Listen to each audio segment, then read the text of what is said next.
I'm not gonna lie to you guys. You know that I'm a football fan. Soccer for the Americans.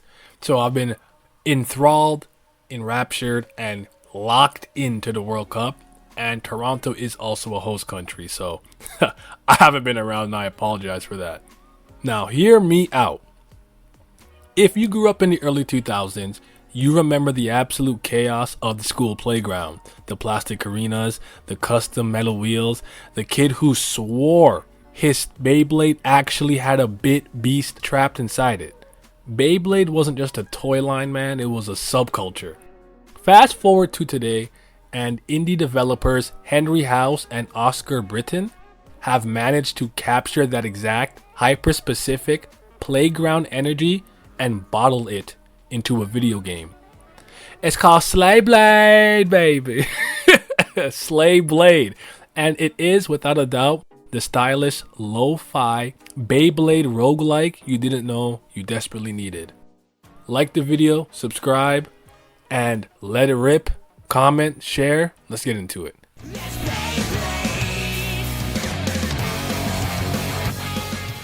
At its core, Slayblade is all about physics-based arena combat. But instead of controlling a character with a sword, you are the sword. A hyper-custom, high RPM spinning top of pure destruction. The inspiration here isn't just a subtle nod, it's the driving force. You are launching your blade into tiny enclosed arenas, managing your rotational speed and trying to knock your opponent into a pocket out of bounds or just smash them into pieces. What makes it click so well is the control scheme. It's incredibly snappy and relies heavily on simple mouse clicks and quick swipes. I played it on my Steam Deck with the controller and it still works perfectly just using the joystick. You're tactically choosing when to change your angles, when to let the physics do the work, and when to unleash a heavy, screen-shaking impact or special to shatter your opponent's momentum. It feels distinct, heavy, and chaotic in a brilliant sense. But you cannot talk about Slayblade, baby, without talking about its immaculate vibe. The team behind this gave us Desert Child and Cardboard Kings, so you already know the aesthetic presentation is solid. Visually, the game looks like a long-lost Nintendo DS or maybe PS1 classic that someone upscaled and injected with pure Y2K energy. It combines low poly, chunky 3D graphics in the arena with beautiful, crisp, hand-drawn character arc during story segments. The colors are loud, the UI is incredibly stylish, and the whole town feels lived in. You're skating around a vibrant city, interacting with quirky locals, and trying to take down a rich loser who's ruining the neighborhood. It's charming, a little bit tongue-in-cheek, and completely unpretentious.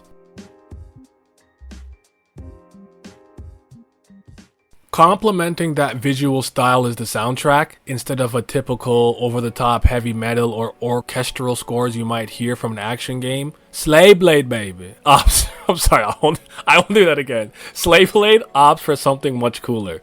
The music is a masterclass in lo-fi hip-hop and chill electronic beats.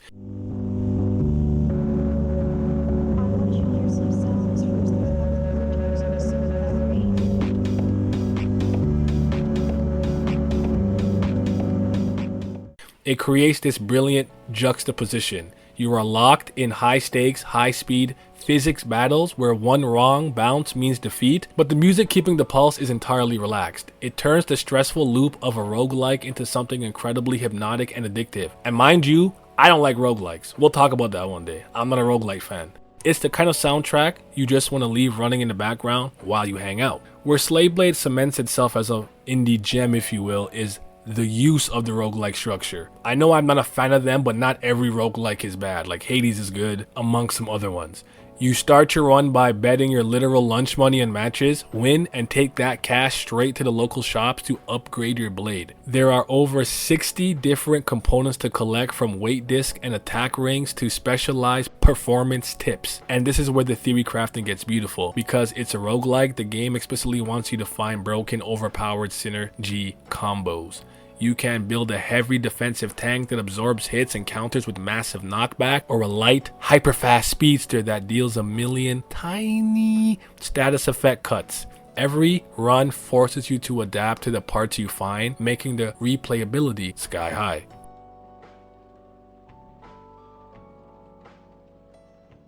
Slayblade takes a brilliant slice of childhood nostalgia, strips away the gimmick, and builds a genuinely deep, mechanically satisfying arcade experience around it. It's proof you don't need a massive budget to make something unforgettable. You just need a killer hook, a distinct visual identity, and a whole lot of style. This game doesn't have a final release date locked down just yet, but there is a free demo available on Steam right now if you want to relive the playground glory days with a modern indie twist. I think you should put this one on your wish list. That's all I gotta say for now. I'll be back later after the World Cup with some more content. Peace.